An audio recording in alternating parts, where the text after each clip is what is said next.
ਸਤਿ ਸ਼੍ਰੀ ਅਕਾਲ ਜੀ। ਉਮੀਦ ਕਰਦਾ ਤੁਸੀਂ ਸਾਰੇ ਵਧੀਆ ਅਤੇ ਠੀਕ-ਠਾਕ ਹੋਵੋਗੇ ਅਤੇ ਤੁਹਾਡੇ ਆਪਣੇ ਐਗਜ਼ਾਮ ਚਾਹੇ ਪੀਐਸਟੈਟ ਹੋਵੇ ਜਾਂ ਫਿਰ ਸੀਟੈਟ ਹੋਵੇ, ਉਸਦੀ ਜੋ ਤਿਆਰੀ ਹੈ ਉਹ ਵੀ ਵਧੀਆ ਜਾ ਰਹੀ ਹੋਏਗੀ। ਸੋ ਅੱਜ ਦੀ ਅਸੀਂ ਇਸ ਵੀਡੀਓ ਦੇ ਵਿੱਚ ਮੈਥ ਦੀ ਜੋ ਪੈਡਾਗੋਜੀ ਹੈ ਜੀ ਉਸਨੂੰ ਕੰਟੀਨਿਊ ਕਰਾਂਗੇ। ਇਸ ਤੋਂ ਪਹਿਲਾਂ ਅਸੀਂ ਮੈਥ ਦੀ ਪੈਡਾਗੋਜੀ ਦੇ ਵਿੱਚ ਪੈਡਾਗੋਜੀ ਦੇ ਲਈ ਇੱਕ ਪਾਰਟ ਜਿਹੜਾ ਹੈਗਾ ਉਹ ਲਗਾ ਚੁੱਕੇ ਹਾਂ। ਇਹ ਸਾਡਾ ਸੈਕੰਡ ਪਾਰਟ ਹੋਏਗਾ ਮੈਥ ਦੀ ਪੈਡਾਗੋਜੀ ਦਾ। ਪਲੱਸ ਇਸ ਦੇ ਨਾਲ ਹੀ ਅਸੀਂ 17 ਪਾਰਟ ਕਹਿ ਲਓ ਜੋ ਮੈਥ ਦੀ ਥਿਊਰੀ ਹੈ ਜੀ ਉਸ ਤੇ ਕਵਰ ਕਰ ਚੁੱਕੇ ਹਾਂ। ਕੁੱਲ ਮਿਲਾ ਕੇ 18 ਪਾਰਟ ਆਪਣੇ ਮੈਥ ਦੇ ਹੋ ਚੁੱਕੇ ਨੇ ਐਂਡ 25 ਵੀਡੀਓ ਦੇ ਵਿੱਚ ਪੈਡਾਗੋਜੀ ਐਂਡ ਜੋ ਸਿਲੇਬਸ ਹੈ ਮੈਥਮੈਟਿਕਸ ਦਾ ਉਸਨੂੰ ਮਿਲਾ ਕੇ ਅਸੀਂ ਜੋ ਸਿਲੇਬਸ ਹੈ ਪੂਰੇ ਦਾ ਪੂਰਾ 30 ਨੰਬਰ ਦਾ ਉਹਨੂੰ ਕੰਪਲੀਟ ਕਰ ਦਿਆਂਗੇ। ਸੋ ਅਗਰ ਤੁਸੀਂ ਪਹਿਲਾਂ ਵਾਲੇ 18 ਪਾਰਟ ਨਹੀਂ ਦੇਖੇ ਤਾਂ ਉੱਪਰ ਪਲੇਲਿਸਟ ਜਾਂ ਕਹ ਲਓ ਵੀਡੀਓਜ਼ ਦਾ ਆਈ ਬਟਨ ਤੇ ਲਿੰਕ ਆ ਰਿਹਾ ਹੋਏਗਾ, ਉਹ ਪਾਰਟ ਤੁਸੀਂ ਉੱਥੇ ਜਾ ਕੇ ਦੇਖ ਸਕਦੇ ਹੋ। ਸੋ ਚਲੋ ਜੀ ਆਪਾਂ ਸਟਾਰਟ ਕਰਦੇ ਹਾਂ। ਉਸ ਤੋਂ ਪਹਿਲਾਂ ਮੈਂ ਥੋੜਾ ਜਿਹਾ ਦੱਸ ਦਿਆਂ ਕਿ CDP child development and pedagogy, ਇਸ ਤੋਂ ਇਲਾਵਾ ਇੰਗਲਿਸ਼ ਪੈਡਾਗੋਜੀ, ਠੀਕ ਹੈ ਜੀ। ਸੋ ਬਹੁਤ ਸਾਰਾ ਪੋਰਸ਼ਨ ਜਿਹੜਾ ਹੈਗਾਗਾ ਇਸ ਚੈਨਲ ਦੇ ਉੱਪਰ ਬਿਲਕੁਲ ਫ੍ਰੀ ਆਫ ਕਾਸਟ ਜਿਹੜਾ ਹੈਗਾ ਉਹ ਕੰਪਲੀਟ ਕੀਤਾ ਗਿਆ ਹੈਗਾ, ਬਹੁਤ ਸਾਰਾ ਸਿਲੇਬਸ ਪੀਐਸਟੈਟ ਦਾ।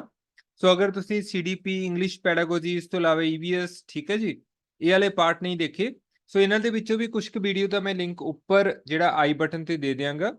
ਇਸ ਤੋਂ ਇਲਾਵਾ ਤੁਸੀਂ ਚੈਨਲ ਸਾਇੰਟੀਆ ਬਾਈ ਅਮਨ ਜੋ ਕਿ ਉੱਪਰ ਲਿਖਿਆ ਹੋਇਆ ਇਸ ਤੇ ਜਾ ਕੇ ਅੱਗੇ ਪਲੇਲਿਸਟ ਖੋਲ ਕੇ ਅਲੱਗ-ਅਲੱਗ ਸਬਜੈਕਟ ਦੇ ਅਕੋਰਡਿੰਗ ਅਲੱਗ-ਅਲੱਗ ਪਲੇਲਿਸਟ ਜਿਹੜੀਆਂ ਹੈਗੀਆਂ ਨੇ ਉਹ ਬਣੀਆਂ ਹੋਈਆਂ ਨੇ, ਉਹ ਪੋਰਸ਼ਨ ਤੁਸੀਂ ਉੱਥੇ ਜਾ ਕੇ ਵੀ ਦੇਖ ਸਕਦੇ ਹੋ। ਸੋ ਇੱਥੇ ਮੈਂ ਕੁਐਸਚਨ ਨੰਬਰ ਦੇਖੋ 11 ਲਿਖਿਆ ਹੋਇਆ, ਇਸ ਦਾ ਮਤਲਬ ਇਹ ਹੈ ਕਿ ਜੋ ਆਪਣਾ ਪਹਿਲਾ ਪਾਰਟ ਸੀਗਾ ਮੈਥ ਦੀ ਪੈਡਾਗੋਜੀ ਨਾਲ ਰਿਲੇਟਡ, ਉਸ ਦੇ ਵਿੱਚ ਆਪਾਂ ਪਹਿਲੇ 10 ਕੁਐਸਚਨ ਜਿਹੜੇ ਹੈਗੇ ਨੇ ਇੰਪੋਰਟੈਂਟ ਕੁਐਸਚਨ ਜਿਹੜੇ ਹੈਗੇ ਨੇ ਮੈਥ ਦੀ ਪੈਡਾਗੋਜੀ ਦੇ ਉਹ ਕਵਰ ਕਰ ਚੁੱਕੇ ਹਾਂ। ਸੋ ਕੁਐਸਚਨ ਨੰਬਰ ਆਪਣਾ 11 ਹੈ ਜੀ, mathematics at primary level must focus on, ਕਿਉਂਕਿ ਆਪਣਾ ਪੇਪਰ 1 ਦੇ ਨਾਲ ਇਹ ਕੁਐਸਚਨ ਰਿਲੇਟਡ ਹੈ। ਕਹਿੰਦੇ ਪ੍ਰਾਇਮਰੀ ਪੱਧਰ ਤੇ ਗਣਿਤ ਨੂੰ ਕੇਂਦਰਿਤ ਹੋਣਾ ਹੀ ਚਾਹੀਦਾ ਹੈ ਕਿਹੜੀ ਚੀਜ਼ ਦੇ ਉੱਪਰ। ਮਤਲਬ ਜਦੋਂ ਆਪਾਂ ਪ੍ਰਾਇਮਰੀ ਸਕੂਲ ਦੇ ਵਿੱਚ ਮੈਥ ਪੜ੍ਹਾ ਰਹੇ ਹੁੰਨੇ ਆ ਤਾਂ ਇਹਨਾਂ ਦੇ ਵਿੱਚੋਂ ਕਿਹੜੀਆਂ ਚੀਜ਼ਾਂ ਤੇ ਜਿਹੜਾ ਮੇਨ ਫੋਕਸ ਜਿਹੜਾ ਹੋਣਾ ਹੀ ਚਾਹੀਦਾ ਹੈਗਾ। ਚਲੋ ਆਪਾਂ ਦੇਖ ਲੈਂਦੇ ਹਾਂ, ਇਹ ਆਪਸ਼ਨ ਹੈ experiencing abstract mathematical concept at concrete level. So ਬੜਾ ਹੀ ਇੱਕ ਇੰਪੋਰਟੈਂਟ ਚੀਜ਼ ਇਹਨਾਂ ਨੇ ਲਿਖੀ ਹੋਈ ਹੈ। ਅਬਸਟ੍ਰੈਕਟ ਨੂੰ ਅਸੀਂ ਪਿਆਜੇ ਵਗੈਰਾ ਦੀਆਂ ਥਿਊਰੀਆਂ ਦੇ ਵਿੱਚ ਜਾਂ ਵੈਸੇ ਵੀ ਇੰਗਲਿਸ਼ ਪੈਡਾਗੋਜੀ ਦੇ ਵਿੱਚ ਪੜਿਆ ਹੋਇਆ ਅਮੂਰਤ ਚੀਜ਼ਾਂ ਹਨਾ, ਜਿਹੜੀਆਂ ਸਿਰਫ ਆਪਣੇ ਖਿਆਲਾਂ ਦੇ ਵਿੱਚ ਆਪਣੇ ਵਿਚਾਰਾਂ ਦੇ ਵਿੱਚ ਹੁੰਦੀਆਂ ਨੇ, ਰੀਅਲ ਦੇ ਵਿੱਚ ਨਹੀਂ ਹੁੰਦੀਆਂ, ਜਦ ਕਿ ਕੰਕਰੀਟ ਨੂੰ ਅਸੀਂ ਬੋਲਦੇ ਹਾਂ ਜੀ ਮੂਰਤ। ਸੋ ਦੇਖੋ ਪਹਿਲੇ ਪੁਆਇੰਟ ਦਾ ਮਤਲਬ ਇਹ ਹੈ ਕਿ ਅਮੂਰਤ ਗਣਿਤ ਸੰਕਲਪਨਾਵਾਂ ਦਾ ਠੋਸ ਸਤਹ ਤੇ ਅਨੁਭਵ ਕਰਨਾ। ਮਤਲਬ ਜੋ ਅਬਸਟ੍ਰੈਕਟ ਮੈਥਮੈਟੀਕਲ ਕਨਸੈਪਟ ਹੈ ਜਿਹੜੇ ਸਿਰਫ ਵਿਚਾਰਾਂ ਦੇ ਥਰੂ ਹੀ ਮਤਲਬ ਇਹ ਮੰਨ ਕੇ ਚਲੋ ਕਿ ਆਪਾਂ ਨੂੰ ਜੋ ਕਨਸੈਪਟ ਇਦਾਂ ਦੇ ਨੇ ਜੋ ਸਿਰਫ ਆਈਡੀਆ ਹੀ ਨੇ, ਮਤਲਬ ਹਕੀਕਤ ਦੇ ਵਿੱਚ ਉਹ ਸਾਹਮਣੇ ਨਹੀਂ ਹੈਗੇ, ਉਹਨਾਂ ਨੂੰ ਕੰਕਰੀਟ ਲੈਵਲ ਤੇ ਪ੍ਰੈਜ਼ੈਂਟ ਕਰਨਾ। ਮਤਲਬ ਬੱਚੇ ਨੂੰ ਸਾਹਮਣੇ ਚੀਜ਼ਾਂ ਦਿਖਾ ਕੇ ਉਹਨੂੰ ਮੈਥ ਸਮਝਾਉਣਾ। ਅਗਰ ਮੈਂ ਸਿੰਪਲ ਸ਼ਬਦਾਂ ਦੇ ਵਿੱਚ ਬੋਲਾਂ ਤਾਂ ਮੈਂ ਇਦਾਂ ਬੋਲ ਸਕਦਾ ਕਿ ਸਾਹਮਣੇ ਚੀਜ਼ਾਂ, ਠੀਕ ਹੈ, ਪ੍ਰੈਕਟੀਕਲੀ ਉਹਨੂੰ ਮੈਥ ਸਿਖਾਉਣਾ, ਇਦਾਂ ਆਪਾਂ ਬੋਲ ਸਕਦੇ ਹਾਂ। ਸੋ ਪਹਿਲਾ ਪੁਆਇੰਟ ਆਪਣਾ ਬਿਲਕੁਲ ਸਹੀ ਲੱਗ ਰਿਹਾ ਹੈਗਾ। ਸੈਕੰਡ ਦੇਖਦੇ ਹਾਂ, ਬਿਲਡਿੰਗ ਅਪ ਅਬਸਟ੍ਰੈਕਟ ਲੈਵਲ, ਅਮੂਰਤ ਪੱਧਰ ਦਾ ਨਿਰਮਾਣ ਕਰਨਾ। ਦੇਖੋ ਬੱਚੇ ਛੋਟੇ ਨੇ ਜੀ, 5ਵੀਂ ਕਲਾਸ ਤੱਕ ਦੇ ਬੱਚੇ ਨੇ, ਤਾਂ ਉਹਨਾਂ ਦੀ ਏਜ ਦੇ ਅਕੋਰਡਿੰਗ ਆਪਾਂ ਇਹਨਾਂ ਅਬਸਟ੍ਰੈਕਟ ਲੈਵਲ ਤੇ ਜਾ ਹੀ ਨਹੀਂ ਸਕਦੇ, ਠੀਕ ਹੈ। ਬਹੁਤ ਸਾਰੀਆਂ ਥਿਊਰੀਆਂ ਸੀ CDP ਦੇ ਵਿੱਚ ਵੀ ਪੜ੍ਹੀਆਂ।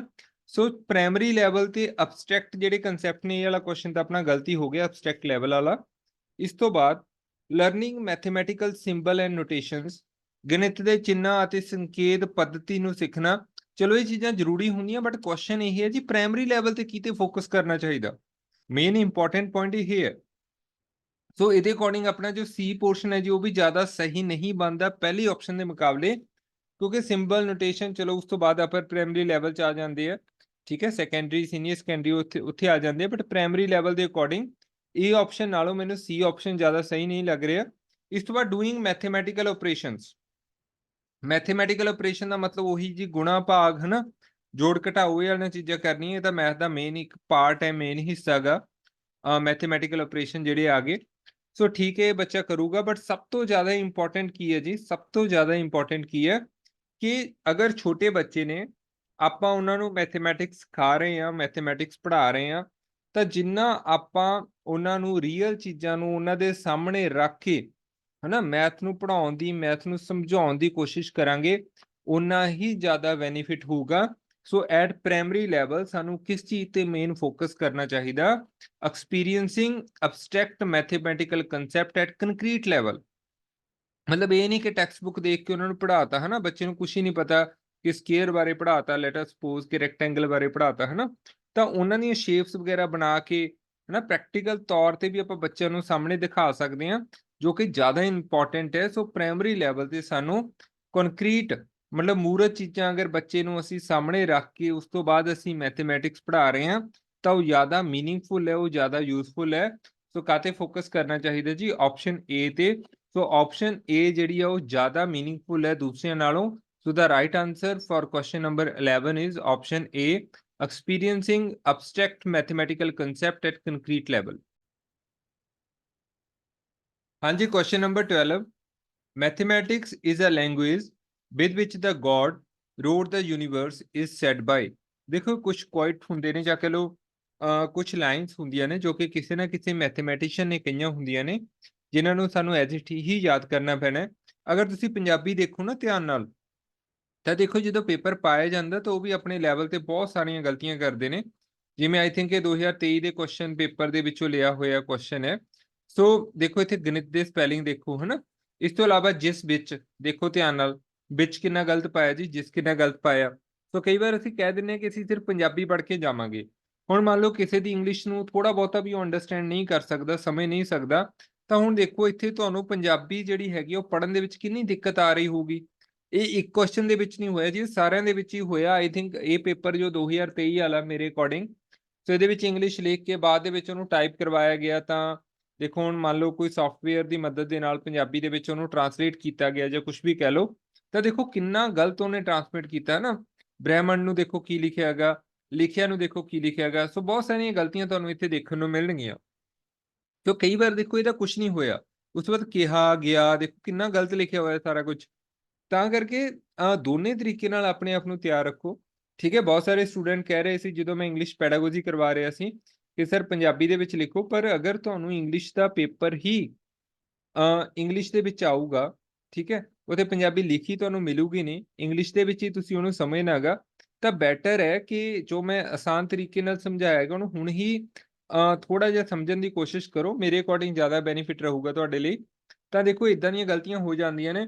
ਇੱਕ ਪੇਪਰ ਤੁਹਾਨੂੰ ਯਾਦ ਹੋਊਗਾ ਕਿ ਕੈਂਸਲ ਵੀ ਹੋਇਆ ਸੀ 23 ਦੇ ਵਿੱਚ, ਤਾਂ ਉਹਦੇ ਵਿੱਚ ਜੋ ਆਨਸਰ ਸੀ ਦੇਖੋ ਹਾਈਲਾਈਟ ਹੀ ਕੀਤੇ ਪਏ ਸੀ, ਸਪੈਸ਼ਲੀ ਐਸਐਸਟੀ ਵਗੈਰਾ ਦੇ ਪੇਪਰ ਦੇ, ਤਾਂ ਉਹ ਹਾਈਲਾਈਟ ਹੀ ਕੀਤੇ ਪਏ ਸੀ, ਤਾਂ ਕਰਕੇ ਉਹ ਪੇਪਰ ਵੀ ਦੁਬਾਰਾ ਲੈਣਾ ਪਿਆ। ਸੋ ਬਹੁਤ ਸਾਰੀਆਂ ਗਲਤੀਆਂ ਜੋ ਡਿਪਾਰਟਮੈਂਟ ਹੈ, ਜੋ ਏਜੰਸੀ ਹੈ, ਜੋ ਪੇਪਰ ਕੰਡਕਟ ਕਰਵਾ ਰਹੀ ਹੁੰਦੀ ਹੈ, ਉਹ ਆਪਣੇ ਪੱਧਰ ਤੇ ਵੀ ਕਰਦੀ ਹੈ, ਬਟ ਇਹ ਗਲਤੀਆਂ ਅਸੀਂ ਇਹ ਕੋਸ਼ਿਸ਼ ਕਰਨੀ ਹੁੰਦੀ ਹੈ ਕਿ ਅਸੀਂ ਆਪਣੇ ਆਪ ਨੂੰ ਹਰ ਇੱਕ ਲੈਵਲ ਤੋਂ ਸਹੀ ਰੱਖੀਏ। ਅਗਰ ਪੰਜਾਬੀ ਦੇ ਵਿੱਚ ਸਹੀ ਨਹੀਂ ਲਿਖਿਆ ਗਿਆ ਤਾਂ ਸਾਡੀ ਕੋਸ਼ਿਸ਼ ਹੋਣੀ ਚਾਹੀਦੀ ਹੈ ਜੋ ਇੰਗਲਿਸ਼ ਦੇ ਵਿੱਚ ਐਨੀ ਆਈ ਥਿੰਕ ਇੰਗਲਿਸ਼ ਦੀ ਸਾਨੂੰ ਅੰਡਰਸਟੈਂਡਿੰਗ ਹੋਣੀ ਚਾਹੀਦੀ ਹੈ, ਕਿਉਂਕਿ ਉਹ 30 ਨੰਬਰ ਜੋ ਇੰਗਲਿਸ਼ ਦੇ ਨੇ ਉਹ ਬੜੇ ਇੰਪੋਰਟੈਂਟ ਨੇ ਜੀ।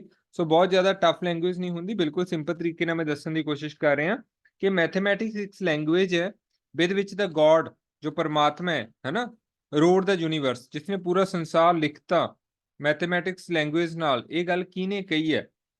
ਤਾਂ ਦੇਖੋ ਕਈ ਆਪਸ਼ਨ ਇਹ ਗੱਲਾਂ ਤੁਹਾਨੂੰ ਯਾਦ ਹੀ ਰੱਖਣੀਆਂ ਪੈਣਗੀਆਂ। GH ਹਾਰਡੀ, ਫਿਰ ਰਾਮਾਨੁਜਨ ਦੀ ਤਾਂ ਮੈਂ ਤੁਹਾਨੂੰ ਗੱਲ ਕੀਤੀ ਸੀ ਕਿ ਜੋ 22 ਦਸੰਬਰ ਹੈ, ਠੀਕ ਹੈ ਜੀ, ਨੈਸ਼ਨਲ ਮੈਥਮੈਟਿਕਸ ਜੋ ਬੜਾ ਇੰਪੋਰਟੈਂਟ ਕੁਐਸਚਨ ਹੈ, ਉਹ ਰਾਮਾਨੁਜਨ ਜਿਹੜਾ ਹੈਗਾ ਇਹਨਾਂ ਦੀ ਯਾਦ ਦੇ ਵਿੱਚ ਹੀ ਇਹਨਾਂ ਦਾ ਬਰਥਡੇ ਸੀਗਾ 22 ਦਸੰਬਰ ਨੂੰ, ਤਾਂ ਕਰਕੇ ਨੈਸ਼ਨਲ ਮੈਥਮੈਟਿਕਸ ਡੇ ਜਿਹੜਾ ਹੈਗਾ ਉਹ 22 ਦਸੰਬਰ ਨੂੰ ਮਨਾਇਆ ਜਾਂਦਾ। ਆਪਣਾ ਪਹਿਲਾ ਹੀ ਕੁਐਸਚਨ ਸੀਗਾ ਮੈਥਸ ਪੈਡਾਗੋਜੀ ਦਾ, ਸੋ ਇਹ ਤਾਂ ਨਹੀਂ ਆ ਸਕਦਾ। ਇਸ ਤੋਂ ਬਾਅਦ ਗੈਲੀਲੀਓ, ਫਿਰ ਭਾਸਕਰ। ਠੀਕ ਹੈ, ਸਾਰੇ ਹੀ ਸਾਨੂੰ ਕਈ ਵਾਰ ਲੱਗਦਾ ਕਿ ਮੈਥਮੈਟਿਕਸ ਨਾਲ ਥੋੜਾ ਬਹੁਤਾ ਜੁੜੇ ਹੋਏ ਨੇ, but the right answer is ਕਿ ਇਹ ਲਾਈਨ ਕਿਸਨੇ ਕਹੀ ਹੈ ਜੀ? ਇਹ ਲਾਈਨ ਕਹੀ ਹੈ ਗੈਲੀਲੀਓ ਨੇ। So the right answer is option C for question number 12। ਇਸ ਤੋਂ ਬਾਅਦ ਕੁਐਸਚਨ ਨੰਬਰ 13 ਦੇਖਦੇ ਹਾਂ, which of the following is called building block of mathematics. ਦੇਖੋ ਇੱਥੇ ਤੁਹਾਨੂੰ ਦੇਖੋ ਜੋ ਪੰਜਾਬੀ ਵੀ ਨਹੀਂ ਲਿਖੀ ਹੋਈ ਸਟੇਟਮੈਂਟ ਡਾਇਰੈਕਟ ਹੀ, ਕਿਉਂਕਿ ਸਾਰੀਆਂ ਸਟੇਟਮੈਂਟ ਮੈਂ ਪੇਪਰ ਤੋਂ ਹੀ ਉਠਾਈਆਂ ਨੇ, ਖੁਦ ਮੈਂ ਕੁਝ ਟਾਈਪ ਨਹੀਂ ਕੀਤਾ ਇਹਨਾਂ ਕੀ ਇਸ ਕੇਸਿਸ ਦੇ ਵਿੱਚ। ਸੋ ਦੇਖੋ ਸਿਰਫ ਇੰਗਲਿਸ਼ ਹੀ ਲਿਖਤੀ, ਪੰਜਾਬੀ ਲਿਖੀ ਨਹੀਂ ਕਿਤੇ, ਹੈ ਨਾ, ਤਾਂ ਕਰਕੇ ਮੈਂ ਕਹਿਣਾ ਹੂੰ ਨਾ ਕਿ ਥੋੜਾ ਥੋੜਾ ਤੁਹਾਨੂੰ ਸਮਝ ਹਰ ਇੱਕ ਚੀਜ਼ ਦੀ ਹੋਣੀ ਚਾਹੀਦੀ ਹੈ। So which of the following is called building block of mathematics. Mathematics ਦੇ ਬਿਲਡਿੰਗ ਬਲੌਕ ਕੀ ਨੇ? ਜਿਵੇਂ ਅਸੀਂ ਬੋਲਦੇ ਹਾਂ ਕਿ ਸਾਡੇ ਹਿਊਮਨ ਦੀ ਬਾਡੀ ਦੇ ਬਿਲਡਿੰਗ ਬਲੌਕ ਕੀ ਨੇ, ਅਸੀਂ ਬੋਲਦੇ ਹਾਂ ਪ੍ਰੋਟੀਨ। ਕਿ ਪ੍ਰੋਟੀਨ ਕਰਕੇ ਜਿਹੜੀ ਸਾਡੀ ਸ਼ੇਪ ਬਣਦੀ ਹੈ। ਸੋ ਮੈਥਮੈਟਿਕਸ ਦੇ ਕੀ ਨੇ ਇਹਨਾਂ ਦੇ ਵਿੱਚੋਂ ਪੁੱਛਿਆ ਗਿਆ। ਸੋ ਇਹ ਆਪਸ਼ਨ ਆਰਗੂਮੈਂਟਸ, ਦਲੀਲਾਂ। ਦੇਖੋ ਇਹ ਤਾਂ ਸਾਨੂੰ ਕਾਮਨ ਸੈਂਸ ਹੈ ਜੀ, ਆਰਗੂਮੈਂਟ ਦਾ ਮੈਥਮੈਟਿਕਸ ਦੇ ਬਿਲਡਿੰਗ ਬਲੌਕ ਕਿਵੇਂ ਹੋ ਸਕਦੇ ਆ। ਇਸ ਤੋਂ ਇਲਾਵਾ ਬੀ ਆਪਸ਼ਨ ਅਨਡਿਫਾਈਨਡ ਟਰਮ। ਸੋ ਆਪਾਂ ਨੂੰ ਪਤਾ ਕਿ ਮੈਥ ਦੇ ਵਿੱਚ ਬਹੁਤ ਸਾਰੀਆਂ ਅਪਰਿਭਾਸ਼ਿਤ ਜਿਹੜੀਆਂ ਸ਼ਰਤਾਂ ਹੁੰਦੀਆਂ ਨੇ, ਠੀਕ ਹੈ, ਜਿਨ੍ਹਾਂ ਨੂੰ ਪਰਿਭਾਸ਼ਿਤ ਨਹੀਂ ਕੀਤਾ ਜਾ ਸਕਦਾ ਪ੍ਰੋਪਰ ਵੇ ਨਾਲ। ਤੋ ਇਹ ਹੋ ਸਕਦਾ ਹੈ ਬੀ ਤੇ ਆਪਾਂ ਰੱਖਦੇ ਹਾਂ ਜੀ। ਪਹਿਲਾਂ ਸੀ ਦੇਖੋ, ਨੈਚੁਰਲ ਫਿਨੋਮੀਨਾ, ਕੁਦਰਤੀ ਵਰਤਾਰੇ। ਸੋ ਇਹ ਤਾਂ ਸਾਇੰਸ ਨਾਲ ਰਿਲੇਟਡ ਹੈ ਜੀ, ਮੈਥਮੈਟਿਕਸ ਨਾਲ ਜ਼ਿਆਦਾ ਰਿਲੇਟਡ ਨਹੀਂ ਹੈਗਾ। ਸੋ ਨਨ ਆਫ ਦਾ ਦੀਸ। ਸੋ ਆਪਣਾ ਰਾਈਟ ਆਂਸਰ ਜਾਂ ਤਾਂ ਬੀ ਹੋਊਗਾ ਜਾਂ ਫਿਰ ਡੀ ਹੋਊਗਾ। ਪਰ ਅਨਡਿਫਾਈਨਡ ਟਰਮ ਦੇ ਵਿੱਚ ਆਪਾਂ ਨੂੰ ਪਤਾ ਕਿ ਕਾਫੀ ਚੀਜ਼ਾਂ ਆ ਜਾਂਦੀਆਂ ਨੇ, ਠੀਕ ਹੈ। ਜੋ ਮੈਥਮੈਟਿਕਸ ਸਟੂਡੈਂਟ ਹੋਣਗੇ ਉਹਨਾਂ ਨੂੰ ਪਤਾ ਹੋਊਗਾ, ਪੁਆਇੰਟਸ, ਲਾਈਨਸ, ਹਨਾ, ਇਦਾਂ ਦੀਆਂ ਚੀਜ਼ਾਂ ਆ ਜਾਂਦੀਆਂ ਨੇ ਅਨਡਿਫਾਈਨਡ ਟਰਮ ਦੇ ਵਿੱਚ। ਸੋ ਪੁਆਇੰਟਸ, ਲਾਈਨਸ, ਸੋ ਇਹ ਚੀਜ਼ਾਂ ਮੈਥ ਦਾ ਹੀ ਪਾਰਟ ਨੇ। ਸੋ ਮੈਥ ਦੇ ਬਿਲਡਿੰਗ ਬਲੌਕ ਕੀ ਨੇ ਜੀ? Undefined terms. So right answer is option B for question number 13। ਹਾਂਜੀ, question number 14, which of the following resource material will you use for teaching mathematics at primary level? ਕਹਿੰਦਾ ਅਗਰ ਤੁਸੀਂ primary level ਤੱਕ 5th class ਤੱਕ ਬੱਚਿਆਂ ਨੂੰ math ਪੜਾਉਣਾਗਾ ਤਾਂ ਹੇਠ ਲਿਖਿਆਂ ਦੇ ਵਿੱਚੋਂ ਤੁਸੀਂ ਗਣਿਤ ਪੜਾਉਣ ਲਈ, ਗਣਿਤ ਅਧਿਆਪਨ ਦੇ ਲਈ ਕਿਹੜੀ ਸਾਧਨ ਸਮੱਗਰੀ ਦੀ ਵਰਤੋਂ ਕਰੋਗੇ, ਹਨਾ, ਕਿਹੜਾ ਜ਼ਿਆਦਾ ਮੀਨਿੰਗਫੁਲ ਹੈ ਜੀ, ਹਨਾ। ਵੈਸੇ ਤਾਂ ਸਮੱਗਰੀ ਤਾਂ ਲਗਭਗ ਆਪਾਂ ਸਾਰੀ ਵਰਤ ਸਕਦੇ ਹਾਂ, ਬਟ ਇਹਨਾਂ ਦੇ ਵਿੱਚੋਂ ਕਿਹੜੀ ਜ਼ਿਆਦਾ ਇੰਪੋਰਟੈਂਟ ਹੈ, ਇੱਕ ਤਰੀਕੇ ਨਾਲ ਉਹ ਪੁੱਛੀ ਗਈ ਹੈ। ਇਹ ਵੀਡੀਓਜ਼ ਬਾਈ ਐਕਸਪਰਟ। ਸੋ ਫਿਰ ਟੀਚਰ ਦਾ ਕੀ ਰੋਲ ਰਹਿ ਗਿਆ, ਹਨਾ, ਮਾਰਾਂ ਦੁਆਰਾ ਤਿਆਰ ਕੀਤੀਆਂ ਵੀਡੀਓਜ਼। ਸੋ ਅਗਰ ਇਦਾਂ ਚੱਲ ਪਿਆ ਫਿਰ ਟੀਚਰ ਦਾ ਵੀ ਕੀ ਰੋਲ ਰਹਿ ਗਿਆ, ਫਿਰ ਤਾਂ ਬਹੁਤ ਹੀ ਟੀਚਰ ਬਹੁਤ ਜ਼ਿਆਦਾ ਪੈਸਿਵ ਹੋ ਗਿਆ, ਤਾਂ ਇਹ ਤਾਂ ਨਹੀਂ ਆਊਗਾ ਜ਼ਿਆਦਾ ਲੌਜੀਕਲ। B text book. ਹੁਣ ਦੇਖੋ ਟੈਕਸਟ ਬੁੱਕ ਯੂਜ਼ ਹੁੰਦੀਆਂ ਨੇ, ਠੀਕ ਹੈ ਜੀ। ਟੈਕਸਟ ਬੁੱਕ ਜੋ ਕਿਤਾਬਾਂ ਨੇ, ਪਾਠ ਪੁਸਤਕਾਂ ਨੇ, ਆਪਾਂ ਨੂੰ ਪਤਾ ਕਿ ਇਹਨਾਂ ਤੋਂ ਬਿਨਾਂ ਤਾਂ ਕੁਝ ਨਹੀਂ ਬਣਦੇ, ਤਾਂ ਯੂਜ਼ ਹੁੰਦੀਆਂ ਨੇ। ਸੋ ਬੀ ਆਪਸ਼ਨ ਨੂੰ ਆਪਾਂ ਰੱਖ ਲੈਂਦੇ ਹਾਂ। ਇਸ ਤੋਂ ਇਲਾਵਾ ਰੈਫਰੈਂਸ ਬੁੱਕ। ਰੈਫਰੈਂਸ ਬੁੱਕ ਠੀਕ ਹੈ ਜੀ, ਸੰਦਰਭ ਪੁਸਤਕਾਂ ਜਿਹੜੀਆਂ ਹੈਗੀਆਂ ਨੇ ਉਹ, ਬਟ ਪ੍ਰਾਇਮਰੀ ਲੈਵਲ ਦੀ ਗੱਲ ਕੀਤੀ ਹੈ ਤਾਂ ਕਰਕੇ ਜ਼ਿਆਦਾ ਮੀਨਿੰਗਫੁਲ ਇਹ ਨਹੀਂ ਆਊਗਾ। ਇਹ ਹਾਇਰ ਕਲਾਸਿਸ ਦੇ ਲਈ ਆਪਾਂ ਰੱਖ ਸਕਦੇ ਹਾਂ।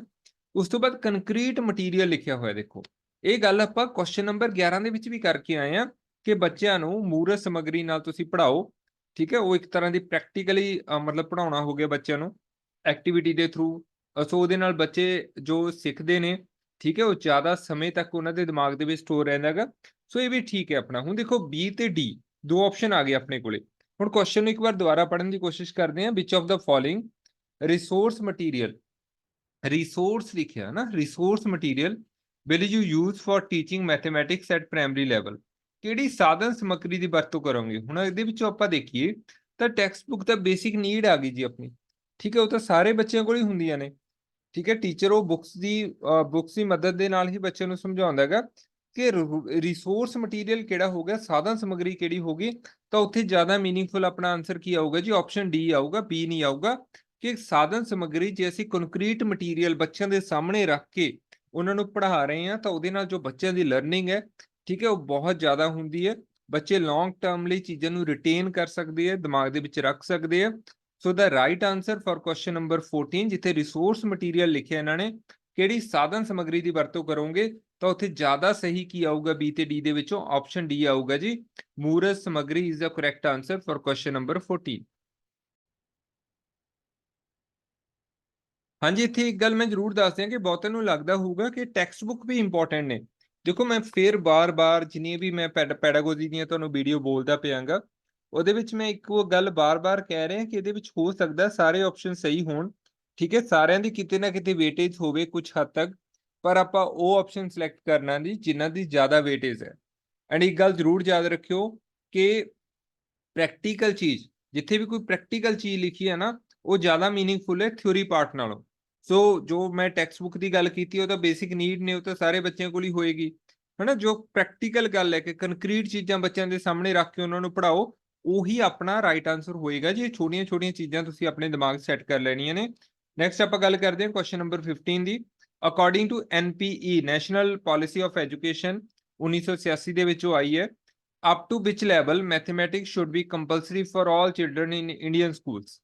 ਦੇਖੋ ਇਸ ਕੁਐਸਚਨ ਦਾ ਜਿਹੜਾ ਤੁਸੀਂ ਆਨਸਰ ਹੈ ਨਾ, ਜਿਹੜੇ ਚਾਹੇ ਤੁਸੀਂ ਪ੍ਰਾਈਵੇਟ ਟੀਚਿੰਗ ਕਰ ਰਹੇ ਹੋ ਬੜੇ ਆਰਾਮ ਨਾਲ ਦੇ ਸਕਦੇ ਹੋ, ਚਾਹੇ ਕਾਲਜ ਲੈਵਲ ਤੇ ਜਾਂ ਕਿਤੇ ਵੀ ਤੁਸੀਂ ਟਿਊਸ਼ਨ ਪੜ੍ਹਾ ਰਹੇ ਹੋ, ਤਾਂ ਤੁਹਾਨੂੰ ਪਤਾ ਹੋਊਗਾ ਕਿ NPE 1986 ਚ ਜਿਹੜੀ ਆਈ ਸੀ ਉਹਦੇ ਅਨੁਸਾਰ ਭਾਰਤੀ ਸਕੂਲਾਂ ਵਿੱਚ ਸਾਰੇ ਬੱਚਿਆਂ ਲਈ ਗਣਿਤ ਕਿੱਥੋਂ ਤੱਕ ਲਾਜ਼ਮੀ ਹੈ ਨਾ। ਤੁਸੀਂ ਆਪਣੇ ਹੁਣ ਆਲੇ ਦੁਆਲੇ ਦੇਖ ਲਓ ਕਿ ਗਣਿਤ ਆਪਾਂ ਨੂੰ ਕਿਹੜੀ ਕਲਾਸ ਦੇ ਤੱਕ ਕੰਪਲਸਰੀ ਹੈ, ਤਾਂ 10th ਤੱਕ ਕੰਪਲਸਰੀ ਹੈ ਜੀ। ਉਸ ਤੋਂ ਬਾਅਦ ਆਰਟਸ ਵਗੈਰਾ ਦੇ ਵਿੱਚ ਲੋੜ ਨਹੀਂ ਹੁੰਦੀ ਲੈਣ ਦੀ, ਠੀਕ ਹੈ। ਉਹ ਆਪਣੀ ਵਿਲਿੰਗ ਤੇ ਆ, ਬੱਚੇ ਦੀ ਆਪਣੀ ਇੱਛਾ ਦੇ ਅਕੋਰਡਿੰਗ ਉਹ ਲੈ ਸਕਦਾ, ਨਹੀਂ ਲੈ ਸਕਦਾ। ਸੋ ਦੇਖੋ ਐਲੀਮੈਂਟਰੀ ਸਟੇਜ ਇਹ ਤਾਂ ਗਲਤ ਹੋ ਗਿਆ ਜੀ। ਸੀਨੀਅਰ ਸੈਕੰਡਰੀ ਮਤਲਬ +2 ਤੱਕ ਲਾਜ਼ਮੀ, ਇਹ ਵੀ ਗਲਤ ਹੋ ਗਿਆ। ਕਾਲਜ ਤੱਕ ਲਾਜ਼ਮੀ, ਇਹ ਵੀ ਗਲਤ ਹੋ ਗਿਆ। ਸੋ ਸਹੀ ਕੀ ਹੈ ਦੇਖੋ, ਮੈਥ ਕਿੱਥੋਂ ਤੱਕ ਕੰਪਲਸਰੀ ਹੈ ਨਾ, ਮੈਥ ਕਿੱਥੋਂ ਤੱਕ ਕੰਪਲਸਰੀ ਹੈ ਜੀ, ਸੈਕੰਡਰੀ ਸਟੇਜ ਤੱਕ, ਮਤਲਬ ਅਪ ਟੂ 10th ਤੱਕ ਆਪਾਂ ਬੋਲ ਸਕਦੇ ਹਾਂ ਕਿ ਮੈਥ ਕੰਪਲਸਰੀ ਹੈ। ਉਸ ਤੋਂ ਬਾਅਦ ਬੱਚੇ ਦੀ ਆਪਣੀ ਚੋਇਸ ਹੁੰਦੀ ਹੈ। So right answer for question number 15 is option B. हाँ जी, question number 16. Following the recommendations of dash, इथे dash ਆਪਾਂ fill करना. On evaluation reform in school education, the traditional examination are being replaced with continuous and comprehensive evaluation, CCE ਜਿਹਨੂੰ ਬੋਲਦੇ ਆ, scheme. ਸੋ ਕਾਫੀ ਵੱਡੀ ਜੀ statement ਇਹਦੇ ਵਿੱਚ ਇਹਨਾਂ ਨੇ ਕੀ ਪੁੱਛਿਆ। ਅਗਰ ਮੈਂ ਪੰਜਾਬੀ ਦੇ ਵਿੱਚ ਪੜ੍ਹਨ ਦੀ ਕੋਸ਼ਿਸ਼ ਕਰਾਂ ਸ਼ਾਇਦ ਮੈਂ ਵੀ ਉਲਝ ਸਕਦਾਗਾ, ਕਿਉਂਕਿ ਪੇਪਰ ਨੂੰ ਜਦੋਂ ਹੀ ਮਤਲਬ ਸ਼ਾਇਦ ਇੰਗਲਿਸ਼ ਨੂੰ ਟਰਾਂਸਲੇਟ ਕੀਤਾ ਗਿਆ ਤਾਂ ਬਹੁਤ ਸਾਰੀਆਂ ਗਲਤੀਆਂ ਪੰਜਾਬੀ ਦੇ ਵਿੱਚ ਆਪਾਂ ਨੂੰ ਦੇਖਣ ਨੂੰ ਮਿਲੀਆਂ ਨੇ। ਕਹਿੰਦੇ ਮਤਲਬ ਕਿਹਦੀਆਂ ਸਿਫਾਰਸ਼ਾਂ ਨਾਲ, ਹਨਾ, ਰਿਕਮੈਂਡੇਸ਼ਨ ਦਾ ਮਤਲਬ ਕਿਹਦੀਆਂ ਸਿਫਾਰਸ਼ਾਂ ਦੇ ਅਨੁਸਾਰ, ਮਤਲਬ ਜੋ ਸਿੱਖਿਆ ਦੇ ਵਿੱਚ, ਹਨਾ, ਐਨ evaluation reforms in school education the traditional examination, ਮਤਲਬ ਜੋ ਸਿੱਖਿਆ ਦੇ ਵਿੱਚ ਸੁਧਾਰ ਆਇਆ ਕਿ ਜੋ ਪੁਰਾਣੇ ਐਗਜ਼ਾਮੀਨੇਸ਼ਨ ਸੀਗੇ, ਹਨਾ, are being replaced with CCE continuous and comprehensive evaluation, ਮਤਲਬ ਜੋ ਟ੍ਰੈਡੀਸ਼ਨਲ ਪੁਰਾਣਾ ਐਗਜ਼ਾਮੀਨੇਸ਼ਨ ਸਿਸਟਮ ਸੀਗਾ ਕਿ ਉਹਨੂੰ ਰਿਪਲੇਸ ਕਰ ਦਿਓ ਜੀ, ਉਹਦੀ ਜਗ੍ਹਾ ਤੇ ਤੁਸੀਂ ਕੀ ਲਿਆਓ, CCE ਲਿਆਓ, ਹਨਾ, CCE ਲਿਆਓ ਉਹਦੀ ਜਗ੍ਹਾ ਤੇ। ਤਾਂ ਮਤਲਬ ਇਹਨਾਂ ਦੇ ਵਿੱਚੋਂ ਕਿਹਦੀ ਸਿਫਾਰਿਸ਼ ਸੀ, ਕਿਹਨੇ ਇਹ ਗੱਲ ਕਹੀ ਸੀ, ਹਨਾ। ਤਾਂ ਆਪਸ਼ਨ ਦੇਖੋ ਸਾਰੇ ਇੰਪੋਰਟੈਂਟ ਨੇ, NCF 2000, NEP 1986, NCF 2005, NEP 2020। ਹੁਣ ਕੁਝ ਆਪਸ਼ਨ ਦਾ ਆਪਾਂ ਦੇਖੋ ਨੈਗਲੈਕਟ ਕਰ ਸਕਦੇ ਹਾਂ, ਇੱਥੇ 50-50 ਨਾਲ ਆਪਾਂ ਖੇਡ ਸਕਦੇ ਹਾਂ। ਜੋ NCF 2 ਲਿਖੇ ਨੇ, ਵੈਸੇ ਆਪਣਾ ਪਤਾ ਕਿ ਲੇਟੈਸਟ 2005 ਵਾਲਾ ਅਗਰ ਕੋਈ ਗੱਲ ਹੋਊਗੀ ਤਾਂ 2005 ਨਾਲ ਹੀ ਰਿਲੇਟਡ ਹੋਊਗੀ, ਤਾਂ 2000 ਤਾਂ ਆਊਗਾ ਨਹੀਂ, ਠੀਕ ਹੈ ਜੀ। ਇਸ ਤੋਂ ਇਲਾਵਾ ਨੈਸ਼ਨਲ ਐਜੂਕੇਸ਼ਨ ਪਾਲਿਸੀ 2020, ਇਹ ਹਾਲੇ ਪੂਰੀ ਤਰ੍ਹਾਂ ਇੰਪਲੀਮੈਂਟ ਨਹੀਂ ਹੋਈ, ਠੀਕ ਹੈ, ਬਹੁਤ ਜਲਦ ਹੋ ਜਾਏਗੀ, ਜੋ ਨਿਊਜ਼ ਮਿਲਣ ਨੂੰ ਸੁਣਨ ਨੂੰ ਆ ਰਹੀਆਂ ਨੇ। ਸੋ ਆਪਸ਼ਨ ਡੀ ਵੀ ਨਹੀਂ ਆ ਸਕਦਾ। ਸੋ ਹੁਣ ਤੁਹਾਡੇ ਕੋਲ ਦੋ ਚੀਜ਼ਾਂ ਰਹਿ ਗਈਆਂ ਜੀ, NEP 1986 ਐਂਡ NCF 2005। ਸੋ ਇਹਨਾਂ ਦੇ ਵਿੱਚੋਂ ਇੱਕ ਹੀ ਆਨਸਰ ਆਉਣਾ ਹੈਗਾ। ਤੇ ਜਦੋਂ ਮੈਂ ਤੁਹਾਨੂੰ ਸ਼ਾਇਦ CDP ਦੇ ਵਿੱਚ ਕਿਤੇ MCQ ਵਾਲੇ ਪੋਰਸ਼ਨ ਦੇ ਵਿੱਚ NCF ਪੜ੍ਹਾਇਆ ਸੀ, ਤਾਂ ਉਦੋਂ ਆਪਾਂ ਇਹ ਗੱਲ ਕੀਤੀ ਸੀਗੀ ਕਿ ਜੋ ਐਗਜ਼ਾਮੀਨੇਸ਼ਨ ਸਿਸਟਮ ਹੈ ਉਹ ਥੋੜਾ ਫਲੈਕਸੀਬਲ ਹੋਵੇ, ਹਨਾ, ਕਿ ਇਹ ਨਹੀਂ ਕਿ ਕੁਝ ਸਮੇਂ ਲਈ ਹੀ ਬੱਚੇ ਦੀ ਅਸੈਸਮੈਂਟ ਕਰ ਲਓ ਜੀ, ਸਾਲ 'ਚ ਸਿਰਫ ਪੂਰਾ ਸਾਲ ਪੜ੍ਹਾਉਂਦੇ ਜਾਓ, ਲਾਸਟ ਵਾਲੇ 3 ਘੰਟੇ ਤੇ ਬਸ ਐਗਜ਼ਾਮ ਲੈ ਕੇ ਉਹਦੀ ਅਸੈਸਮੈਂਟ ਕਰ ਲਓ, ਇਹ ਸਹੀ ਨਹੀਂ ਹੈਗਾ। ਸੋ ਐਗਜ਼ਾਮੀਨੇਸ਼ਨ ਥੋੜਾ ਫਲੈਕਸੀਬਲ ਹੋਣਾ ਚਾਹੀਦਾ ਹੈ। So CCE continuous and comprehensive evaluation ਦਾ ਸਪੋਰਟ ਕਿਹਨੇ ਕੀਤਾ ਸੀ in terms of examination point of view, ਤਾਂ ਉੱਥੇ ਰਾਈਟ ਆਨਸਰ ਸੀ ਜੀ ਆਪਣਾ NCF national curriculum framework 2005। So ਆਪਣਾ ਇਹ ਰਾਈਟ ਆਨਸਰ ਕੀ ਆਊਗਾ, 2005 ਆਊਗਾ। ਸੋ C ਆਪਣਾ ਸਹੀ ਆਨਸਰ ਆਊਗਾ ਕਿ ਜੋ ਪੁਰਾਣਾ ਰਵਾਇਤੀ ਸਿਸਟਮ ਸੀ ਪੇਪਰਾਂ ਵਾਲਾ, ਉਹਨੂੰ CCE ਦੁਆਰਾ ਰਿਪਲੇਸ ਕੀਤਾ ਜਾਵੇ। ਕਿਹਦੀ ਸਿਫਾਰਿਸ਼ ਸੀ ਇਹ, ਕਿਹਨੇ ਰਿਕਮੈਂਡ ਕੀਤਾ ਸੀ ਇਹ, ਤਾਂ ਉਹ ਸੀ ਜੀ NCF 2005। So the right answer for question number 16 is option C। ਹਾਂਜੀ, question number 17, which type of testing helps a teacher to know why students is feeling difficulty in learning a particular concept? ਮਤਲਬ ਕਹਿੰਦੇ ਉਹ ਕਿਹੜੀ ਕਿਸਮ ਦੀ ਜਾਂਚ ਹੈ ਜੋ ਅਧਿਆਪਕ ਨੂੰ ਇਹ ਜਾਣਨ ਵਿੱਚ ਮਦਦ ਕਰਦੀ ਹੈ ਕਿ ਵਿਦਿਆਰਥੀ ਨੂੰ ਕਿਸੇ ਵਿਸ਼ੇਸ਼ ਕਨਸੈਪਟ ਦੇ ਵਿੱਚ, ਵਿਸ਼ੇਸ਼ ਸੰਕਲਪ ਦੇ ਵਿੱਚ ਸਿੱਖਣ ਵਿੱਚ ਮੁਸ਼ਕਲ ਕਿਉਂ ਆ ਰਹੀ ਹੈ, ਹਨਾ। ਅਗਰ ਆਪਾਂ ਦੇਖਣਾ ਕਿ ਬੱਚਿਆਂ ਨੂੰ ਸਿੱਖਣ ਦੇ ਵਿੱਚ ਪ੍ਰੋਬਲਮ ਕਿੱਥੇ ਆ ਰਹੀ ਹੈ, ਤਾਂ ਆਪਾਂ ਉਹਦਾ ਕੀ ਕਰਦੇ ਹਾਂ ਜੀ, ਡਾਇਗਨੋਸਿਸ ਕਰਦੇ ਹਾਂ। ਡਾਕਟਰ ਨੇ ਵੀ ਦੇਖਣਾ ਕਿ ਮਰੀਜ਼ ਨੂੰ ਕੀ ਦਿੱਕਤ ਹੈ, ਡਾਕਟਰ ਪਹਿਲਾਂ ਉਹਦਾ ਕੀ ਕਰਦਾ ਹੈ, ਡਾਇਗਨੋਸਟਿਕ ਕਰਦਾ ਹੈ, ਡਾਇਗਨੋਸਿਸ ਕਰਦਾ ਹੈ। ਤਾਂ ਅਗਰ ਆਪਾਂ ਦੇਖਣਾ ਕਿ ਬੱਚਿਆਂ ਨੂੰ ਸਿੱਖਣ ਦੇ ਵਿੱਚ ਕਿੱਥੇ ਦਿੱਕਤ ਆ ਰਹੀ ਹੈ, ਤਾਂ ਸਭ ਤੋਂ ਪਹਿਲਾਂ ਆਪਾਂ ਨੂੰ ਉਹਦੀ ਕੀ ਕਰਨੀ ਪਏਗੀ, ਡਾਇਗਨੋਸਟਿਕ ਟੈਸਟਿੰਗ ਕਰਨੀ ਪਏਗੀ, ਜਿੱਥੋਂ ਆਪਾਂ ਨੂੰ ਇਹ ਪਤਾ ਲੱਗੂਗਾ ਕਿ ਉਹਨੂੰ ਕਿੱਥੇ ਦਿੱਕਤ ਆ ਰਹੀ ਹੈ। ਅਤੇ ਬਾਅਦ ਦੇ ਵਿੱਚ ਆਪਾਂ ਨੂੰ ਫਿਰ ਉਪਚਾਰਕ ਸਿੱਖਿਆ ਵੀ ਉਹਨੂੰ ਦੇਣੀ ਪਊਗੀ, ਉਪਚਾਰਕ ਸਿੱਖਿਆ ਵੀ ਦੇਣੀ ਪਊਗੀ, ਜਿਸ ਨੂੰ ਆਪਾਂ ਕੀ ਬੋਲਦੇ ਹਾਂ ਜੀ, ਰਿਮੀਡੀਅਲ ਕਲਾਸਿਸ, ਠੀਕ ਹੈ, ਜਾਂ ਰਿਮੀਡੀਅਲ ਟੀਚਿੰਗ ਵੀ ਬੋਲ ਸਕਦੇ ਹੋ ਤੁਸੀਂ ਕਲਾਸਿਸ ਦੀ ਜਗ੍ਹਾ ਤੇ। ਸੋ ਕਿਹੜੀ ਕਿਸਮ ਦੀ ਜਿਹੜੀ ਟੈਸਟਿੰਗ ਹੈ ਉਹ ਆਪਾਂ ਨੂੰ ਦੱਸਦੀ ਹੈ ਕਿ ਬੱਚੇ ਨੂੰ ਕਿੱਥੇ ਦਿੱਕਤ ਆ ਰਹੀ ਹੈ ਚੀਜ਼ਾਂ ਨੂੰ ਸਮਝਣ ਦੇ ਵਿੱਚ, ਉਹਨੂੰ ਬੋਲਦੇ ਹਾਂ diagnostic testing. So option A, ਜ਼ਿਆਦਾ ਅੱਗੇ ਜਾਣ ਦੀ ਲੋੜ ਹੀ ਨਹੀਂ ਆਪਾਂ ਨੂੰ, ਠੀਕ ਹੈ। Knowledge testing, skill testing, understanding testing, ਹਨਾ। ਸੋ ਇਹ ਚੀਜ਼ਾਂ ਨਹੀਂ ਵਰਤੀਆਂ ਜਾਂਦੀਆਂ, ਤਾਂ ਵਰਡ ਕਿਹੜਾ ਵਰਤਿਆ ਜਾਂਦਾ ਇਹ ਚੀਜ਼ਾਂ ਲਈ? Diagnostic testing. So option A is the correct answer for question number 17. ਹਾਂਜੀ, question number 18. Which of the following is not a problem in teaching learning of mathematics? ਕਹਿੰਦੇ ਹੇਠ ਦਿੱਤੇ ਵਿੱਚੋਂ ਕਿਹੜਾ ਗਣਿਤ ਅਧਿਆਪਨ ਅਤੇ ਸਿੱਖਣ ਵਿੱਚ ਕੋਈ ਸਮੱਸਿਆ ਨਹੀਂ ਹੈ, ਹਨਾ? ਮਤਲਬ ਤਿੰਨ ਤਾਂ ਸਮੱਸਿਆਵਾਂ ਹੋਣਗੀਆਂ ਜੀ ਮੈਥ ਨੂੰ ਸਿੱਖਣ ਦੇ ਵਿੱਚ, ਹਨਾ? ਇੱਕ ਕੋਈ ਸਮੱਸਿਆ ਨਹੀਂ ਹੈਗੀ, ਮਤਲਬ ਉਹ ਕੋਈ ਸਮੱਸਿਆ ਦੇ ਵੀ ਕੈਟਾਗਰੀ ਦੇ ਵਿੱਚ ਨਹੀਂ ਆਉਂਦੀ। ਆਪਾਂ ਦੇਖਦੇ ਹਾਂ ਕਿਹੜੀ ਹੈ। ਪਹਿਲਾ, a sense of fear and failure regarding mathematics among a majority of children. ਕਹਿੰਦੇ ਬਹੁਤੇ ਬੱਚਿਆਂ ਵਿੱਚ ਗਣਿਤ ਦੇ ਸੰਬੰਧ ਵਿੱਚ ਡਰ ਅਤੇ ਅਸਫਲਤਾ ਦੀ ਭਾਵਨਾ। ਮਤਲਬ ਬਹੁਤੇ ਬੱਚਿਆਂ ਨੂੰ ਇਹ ਲੱਗਦਾ ਕਿ ਅਸੀਂ ਸ਼ਾਇਦ ਮੈਥ ਸਿੱਖ ਹੀ ਨਹੀਂ ਸਕਦੇ, ਮੈਥ ਸਾਡੇ ਲਈ ਨਹੀਂ ਬਣਿਆ, ਠੀਕ ਹੈ, ਬੜਾ ਔਖਾ ਵਿਸ਼ਾ ਹੈਗਾ, ਉਹਨਾਂ ਨੂੰ ਡਰ ਲੱਗਦਾ ਫੇਲ ਹੋ ਜਾਣਗੇ, ਠੀਕ ਹੈ ਜੀ, ਇਹ ਚੀਜ਼ਾਂ ਤੋਂ। ਸੋ ਬਿਲਕੁਲ ਸਹੀ ਗੱਲ ਹੈ, ਪ੍ਰੋਬਲਮ ਹੈਗੀ ਹੈ ਮੈਥ ਨੂੰ ਸਿੱਖਣ ਦੇ ਵਿੱਚ।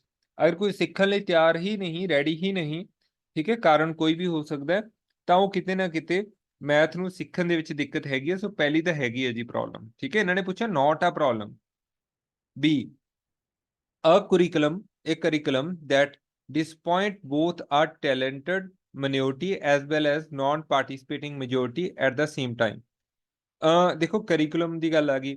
ਅਗਰ ਕਰਿਕੂਲਮ ਮੈਂ ਸਿੰਪਲ ਜਿਹੇ ਸ਼ਬਦਾਂ ਦੇ ਵਿੱਚ ਬੋਲਦਾ, ਜੋ ਕਿ ਜੇ ਕੋਈ ਟੈਲੈਂਟਡ ਬੱਚੇ ਨੇ ਜਾਂ ਕਹਿ ਲਓ ਜੋ ਪਾਰਟਿਸਿਪੇਟ ਹੀ ਨਹੀਂ ਕਰਦੇ, ਮਤਲਬ ਜੇ ਕਰਿਕੂਲਮ ਜਾਂ ਸਿਲੇਬਸ ਹੀ ਕਹਿ ਲਓ, ਨੈਰੋ ਸ਼ਬਦ ਮੈਂ ਯੂਜ਼ ਕਰੂੰਗਾ, ਅਗਰ ਉਹੀ ਡਿਸਪੋਇੰਟ ਕਰ ਰਿਹਾ, ਦੇਖੋ ਫਿਰ ਨੈਗੇਟਿਵ ਵਰਡ ਆ ਗਿਆ ਵਿੱਚ, ਡਿਸਪੋਇੰਟ ਕਰ ਰਿਹਾ ਹੈਗਾ, ਹਨਾ, ਨਿਰਾਸ਼ ਕਰ ਰਿਹਾ ਹੈਗਾ ਜਾਂ ਕਹਿ ਲਓ, ਤੇ ਅਗਰ ਕਰਿਕੂਲਮ ਹੀ ਨਿਰਾਸ਼ ਕਰ ਰਿਹਾ ਹੈਗਾ ਤਾਂ ਆਬਵੀਅਸ ਹੀ ਗੱਲ ਹੈ ਜੀ, ਇਹ ਵੀ ਸਿੱਖਣ ਦੇ ਵਿੱਚ ਇੱਕ ਦਿੱਕਤ ਹੈ, ਇਹ ਵੀ ਸਿੱਖਣ ਦੇ ਵਿੱਚ ਪ੍ਰੋਬਲਮ ਹੈਗੀ ਹੈ। ਬੀ ਆਪਸ਼ਨ ਵੀ ਸਹੀ ਹੈ ਕਿ ਪ੍ਰੋਬਲਮ ਹੈ।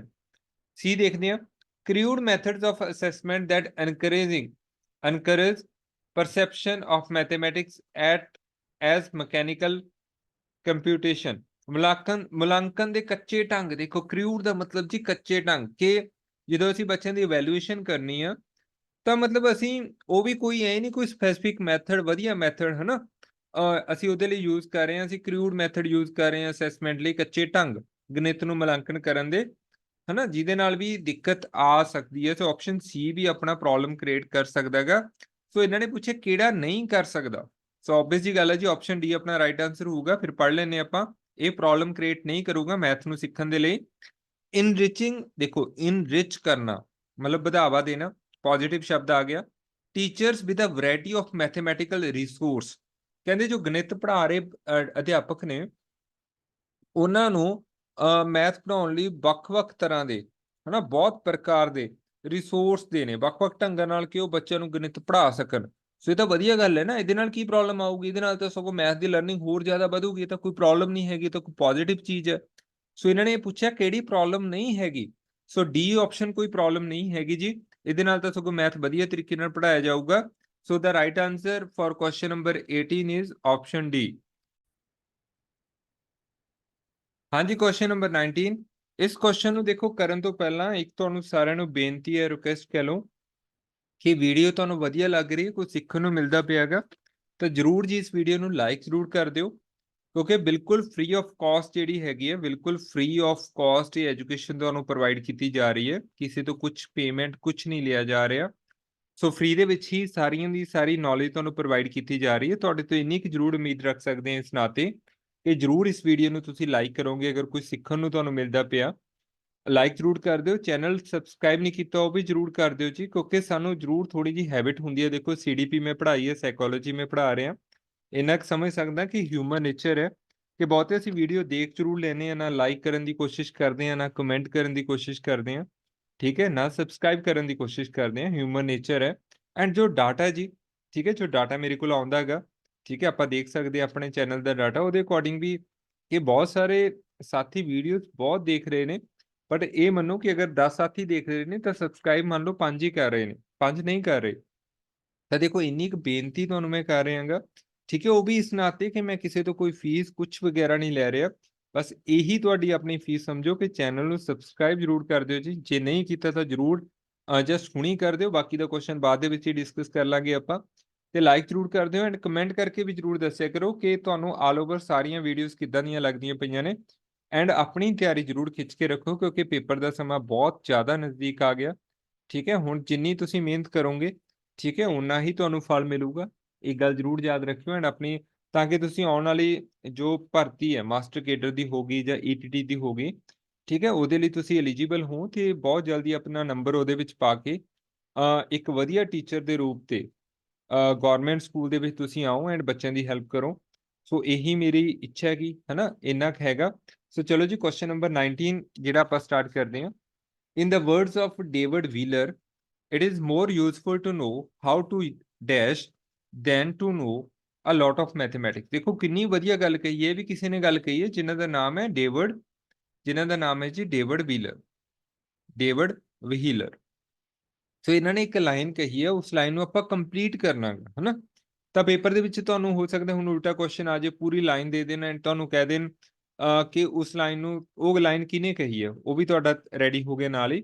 ਡੇਵਿਡ ਵੀਲਰ ਨੇ ਇੱਕ ਲਾਈਨ ਕਹੀ ਹੈ, ਕਹਿੰਦੇ ਇਹ ਜ਼ਿਆਦਾ ਇੰਪੋਰਟੈਂਟ ਹੈ, ਜ਼ਿਆਦਾ ਯੂਜ਼ਫੁਲ ਹੈ, that how to dash, how to dash than to know a lot of mathematics। ਕਹਿੰਦੇ ਬਹੁਤ ਸਾਰਾ ਮੈਥ ਨਾ, ਬਹੁਤ ਜ਼ਿਆਦਾ ਮੈਥ ਦੀ ਨੌਲੇਜ ਤੋਂ ਜ਼ਿਆਦਾ ਇਹ ਜ਼ਿਆਦਾ ਜ਼ਰੂਰੀ ਹੈ ਕਿ ਹਾਊ ਟੂ, ਇੱਥੇ ਆਪਣਾ ਰਾਈਟ ਆਨਸਰ ਆਊਗਾ ਜੀ, how to mathematize, how to mathematize, how to mathematize then to know a lot of mathematics। So option D ਆਪਣਾ ਰਾਈਟ ਆਨਸਰ ਆਊਗਾ ਇੱਥੇ ਜੋ ਲਿਖਿਆ ਹੋਏਗਾ।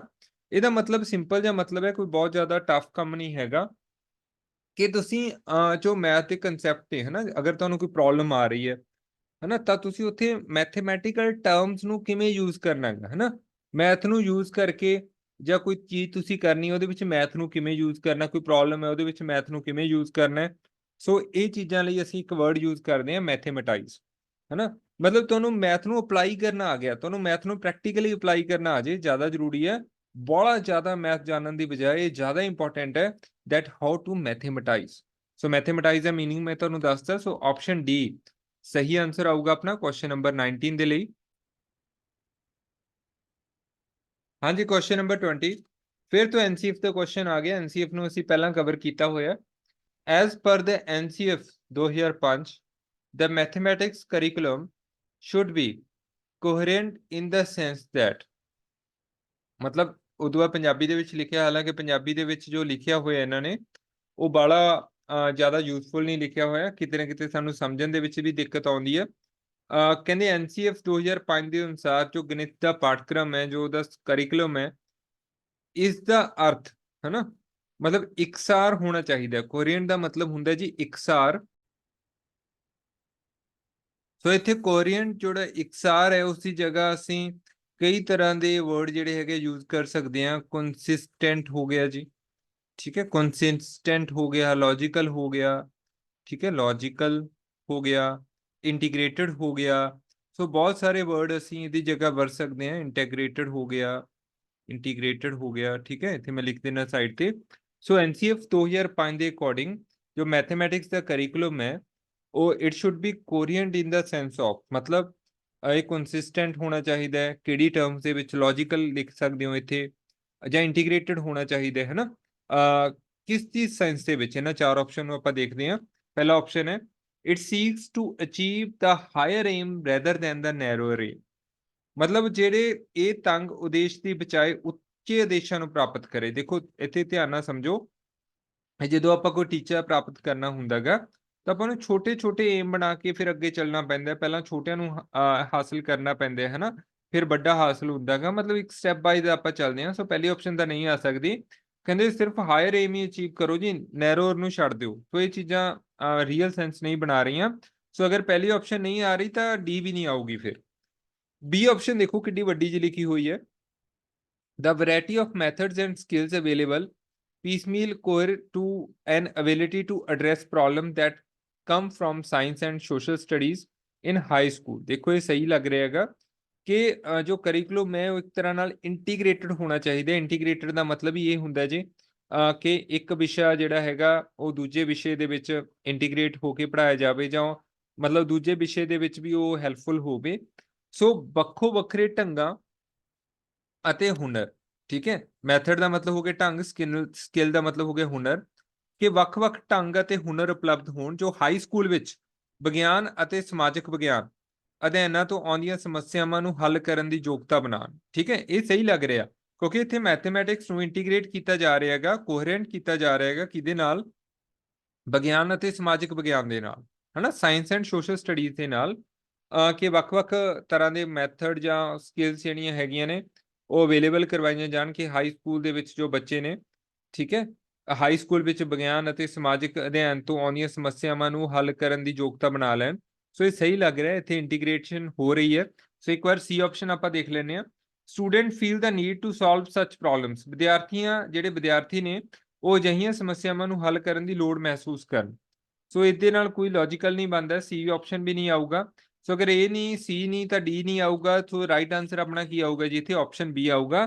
ਥੋੜਾ ਅਲੱਗ ਜਿਹਾ ਕੁਐਸਚਨ ਸੀਗਾ, ਠੀਕ ਹੈ, ਪਰ ਐਨਸੀਐਫ ਨੇ 2005 ਨੇ ਬਹੁਤ ਸਾਰੀਆਂ ਸਿਫਾਰਸ਼ਾਂ ਕੀਤੀਆਂ ਨੇ। ਮੇਬੀ ਆਪਾਂ ਸ਼ਾਇਦ 42ਵੇਂ ਪਾਰਟ ਦੇ ਵਿੱਚ ਇਹਦਾ ਜ਼ਿਕਰ ਕਰਕੇ ਆਏ ਆ ਚੀਜ਼ਾਂ ਦਾ। ਸੋ ਉੱਥੇ ਵੀ ਮੈਂ ਗੱਲ ਕੀਤੀ ਸੀ ਥੋੜੀ ਜਿਹੀ ਸਾਇੰਸ ਤੇ ਸੋਸ਼ਲ ਸਾਇੰਸ ਦੇ ਬਾਰੇ। ਸੋ ਇਹ ਸੁਜੈਸ਼ਨ ਹੈ, ਠੀਕ ਹੈ, ਕੋਹਰੈਂਟ ਤੋਂ ਜ਼ਿਆਦਾ ਨਾ ਉਲਝੋ, ਉਹਦਾ ਮਤਲਬ ਇੰਟੀਗ੍ਰੇਟ ਮੰਨ ਕੇ ਚੱਲੋ ਕਿ ਇੱਕ ਜਿਹੜੇ ਸਬਜੈਕਟ ਨੇ ਉਹ ਇੱਕ ਦੂਸਰੇ ਨਾਲ ਇੰਟੀਗ੍ਰੇਟ ਹੋਣੇ ਚਾਹੀਦੇ ਨੇ। ਸੋ ਇੱਥੇ ਜੋ ਰਾਈਟ ਆਂਸਰ ਆਊਗਾ ਉਹ ਆਊਗਾ ਆਪਸ਼ਨ ਬੀ। ਸੋ ਇਹ ਸੀ ਆਪਣੀ ਅੱਜ ਦੀ ਕਲਾਸ, ਜਿਸ ਦੇ ਵਿੱਚ ਆਪਾਂ 20 ਤੱਕ MCQ ਕਵਰ ਕੀਤੇ। ਬਹੁਤ ਜਲਦੀ ਆਪਣੀ ਮੈਥ ਦਾ ਸਿਲੇਬਸ ਜਿਹੜਾ ਹੈਗਾ ਉਹ ਤਾਂ ਕੰਪਲੀਟ ਹੋਏਗਾ। ਨਾਲ ਦੀ ਨਾਲ ਆਪਾਂ ਬਹੁਤ ਜਲਦੀ ਅਗਲੀ ਜੋ ਕਲਾਸ ਹੈ ਪੈਡਾਗੋਜੀ ਦੀ ਉਹ ਲੈ ਕੇ, ਕਿਉਂਕਿ ਅਸੀਂ ਹੁਣ ਇਕੱਠਾ ਚਲਾ ਲਿਆ ਜੀ। ਅਸੀਂ ਮੈਥ ਦੀ ਜੋ ਪੈਡਾਗੋਜੀ ਹੈ ਉਹ ਵੀ ਸਟਾਰਟ ਕੀਤੀ ਹੋਈ ਹੈ, ਮੈਥ ਦਾ ਸਿਲੇਬਸ ਵੀ ਸਾਡਾ ਕੰਟੀਨਿਊ ਹੈ, ਜੋ ਬਾਕੀ 22-23 ਨੰਬਰ ਦਾ ਆਊਗਾ। ਸੋ ਇਸੇ ਨਾਲ ਮੈਂ ਤੁਹਾਨੂੰ ਇਹ ਦੱਸ ਦਿੰਦਾ ਕਿ ਆਪਾਂ 30 ਵੀਡੀਓਜ਼ ਤੱਕ, ਵੈਸੇ ਇੱਕ ਦੋ ਵੀਡੀਓ ਅੱਗੇ ਪਿੱਛੇ ਹੋ ਸਕਦੀਆਂ ਨੇ, ਕਿ ਆਪਾਂ EVS ਨੂੰ ਕੰਪਲੀਟ ਕਰ ਦੇਵਾਂਗੇ। 25 ਵੀਡੀਓ ਦੇ ਵਿੱਚ ਆਪਾਂ ਜੋ ਮੈਥ ਦੀ ਪੈਡਾਗੋਜੀ ਹੈ ਜਾਂ ਮੈਥ ਦਾ ਜੋ ਸਿਲੇਬਸ ਹੈ ਦੂਸਰਾ ਬੁੱਕਸ ਦੇ ਅਕੋਰਡਿੰਗ, ਉਹਨੂੰ ਵੀ ਕਵਰ ਕਰ ਦੇਵਾਂਗੇ। ਸੋ ਬਹੁਤ 20 ਤੋਂ ਪਹਿਲਾਂ ਜੋ ਮੈਂ ਤੁਹਾਨੂੰ ਫ੍ਰੀ ਕਰ ਦੂੰਗਾ, ਉਸ ਤੋਂ ਬਾਅਦ ਤੁਸੀਂ ਆਪਣੀ ਆਰਾਮ ਨਾਲ ਜੋ ਤਿਆਰੀ ਲਗਾ ਸਕਦੇ ਹੋ। ਐਂਡ ਲੇਟਰ ਔਨ ਆਪਾਂ ਵੀ ਦੇਖ ਲਾਂਗੇ, ਅਗਰ ਕੋਈ ਮੈਰਾਥਨ ਲੱਗੀ ਤਾਂ ਫਟਾਫਟ ਆਪਾਂ ਉਹਨੂੰ ਕਵਰ ਕਰਾਂਗੇ। So that's all for today ਜੀ। So thank you so much for watching.